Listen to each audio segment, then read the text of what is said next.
स्वागत है आप सभी का हमारे YouTube चैनल पर। दोस्तों, कल हम पढ़े थे प्राकृतिक संख्याओं पर या पूर्ण संख्याओं पर आधारित प्रश्न। उसी से आगे बढ़ते हुए आज हम सीखेंगे सम संख्याओं पर आधारित प्रश्न। ठीक है, तो बात करते हैं। जैसे हम बोलें कि प्रथम, क्वेश्चन नोट कीजिएगा आप लोग, प्रथम 26 सम संख्याओं का योगफल ज्ञात करना। प्रथम 26 सम संख्याओं का योगफल ज्ञात कीजिए। योगफल ज्ञात कीजिए।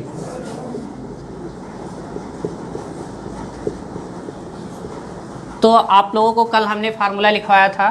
सम संख्याओं का फार्मूला होता है n इंटू एन प्लस 1। इसी सूत्र की सहायता से हम इस प्रश्न को सॉल्व करेंगे।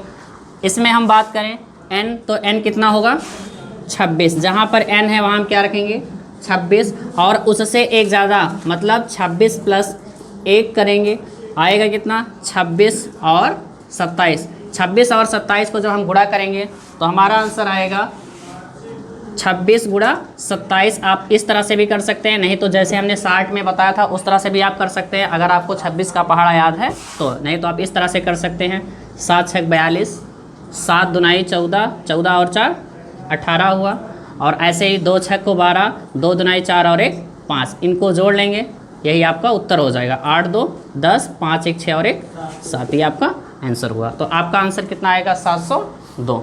ठीक है, नोट कर सकते हैं आप लोग।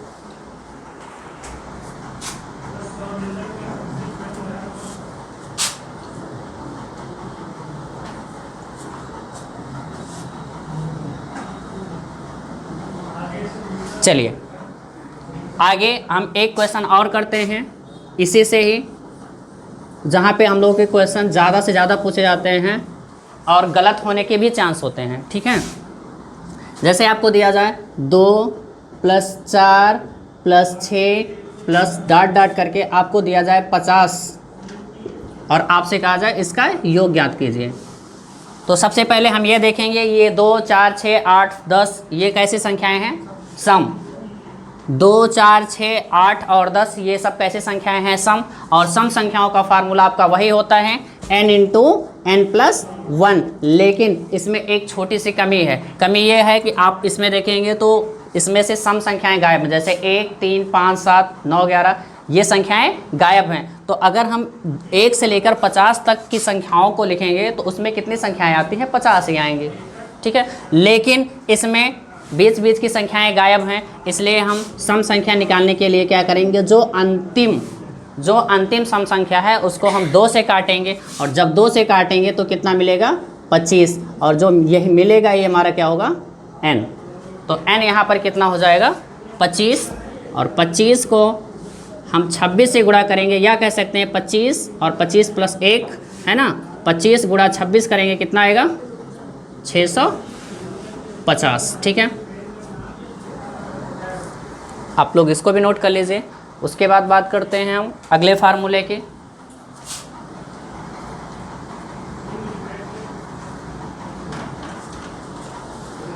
हो गया, चलिए इसके बाद हम लोग पढ़ेंगे विषम संख्याओं का योगफल ज्ञात करना। ठीक है, चलिए क्वेश्चन नोट कीजिए आप लोग, लिखिए प्रथम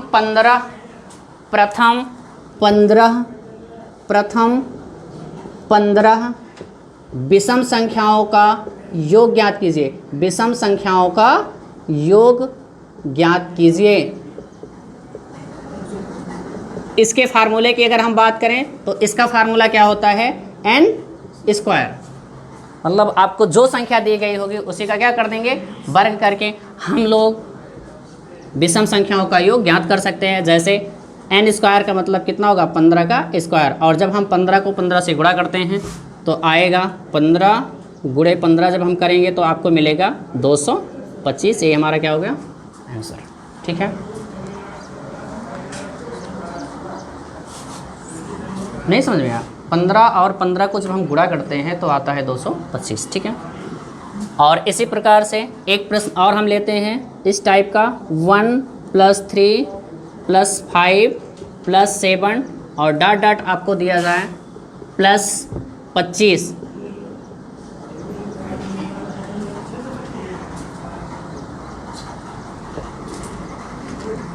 इस प्रश्न में क्या करेंगे, सेम क्वेश्चन जैसे अभी आपको हमने बताया था ये सम संख्याओं वाला, उसी टाइप से इसको भी सॉल्व करेंगे। ध्यान रखिए इसमें सम संख्याएं गायब हैं, 1 3 5 7 ऐसे सम संख्याएं गायब हैं। अगर हमको n की ज़रूरत पड़ेगी तो n हमें कैसे मिलेगा, तो आप लास्ट में देखिएगा लास्ट की संख्या कैसी है, विषम।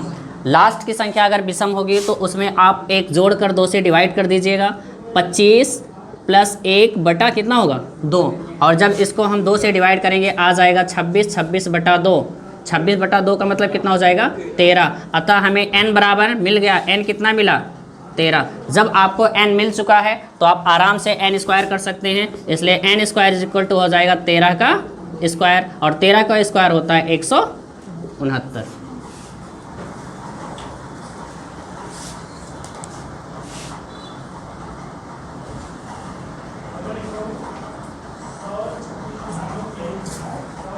क्रमागत अगला होगा क्रमागत n संख्याओं के वर्गों का योगफल।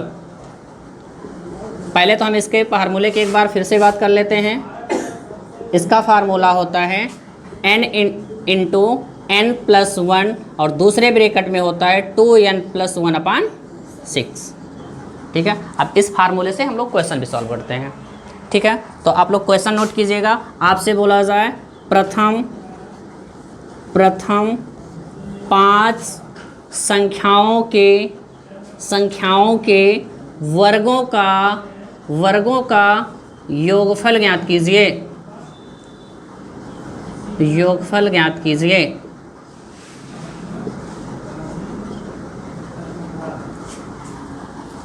अब हम क्या करेंगे, सेम वही प्रोसेस करेंगे, n को हटाएंगे और n के स्थान पर 5 को रखना है, तो हम रखेंगे 5 और यहाँ पर 5 + 1, और दूसरे ब्रैकेट में क्या होगा, देखो भाई 2 के साथ n है, इसका मतलब 2 को n से गुणा किया गया है, ऐसे नहीं कि हम 2 और 5 को रख लेंगे। ठीक है, तो यहाँ पे हम लिखेंगे 2 × 5 + 1 और पूरे का बटा 6 होगा कितना, ये तो 5 ही रहेगा, यहाँ हो जाएगा 5 और 1 6 गुणा 2 पंचे 10, 10 और 1 11, 11 बटा 6, और 6 से 6 क्या हो जाएगा क्रॉस हो जाएगा, बचा कितना 11 × 5 और 11 × 5 होता है 55। ये आपका आंसर हुआ।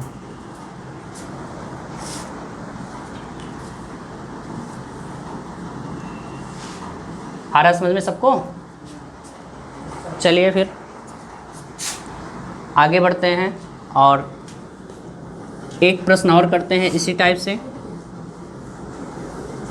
अगला क्वेश्चन है, कभी कभी यही इस प्रकार से मिल सकता है, 1 का स्क्वायर प्लस 2 का स्क्वायर प्लस 3 का स्क्वायर प्लस ऐसे ही हम लोग चलेंगे, और आपसे कहा जाए 10 का स्क्वायर, आपसे बोला जाए 10 का स्क्वायर, यहाँ तक के वर्गों का योगफल ज्ञात करना, मतलब 1 का वर्ग प्लस 2 का वर्ग प्लस 3 का वर्ग। ठीक है, तो सेम प्रोसेस है, वही हमको n ढूंढना है। n कितना मिलेगा, अब की बार n इसको हम कह सकते हैं, क्यों, क्योंकि संख्याएं क्रमागत हैं, 1 2 3 4, ऐसे ही अगर हम 10 तक निकालेंगे तो n हमें कितना मिल जाएगा 10। हम क्या लिखेंगे 10, फिर ब्रैकेट में 10 + 1, अगले ब्रैकेट में 2 × 10 + 1 और पूरे का बटा 6, कितना हो जाएगा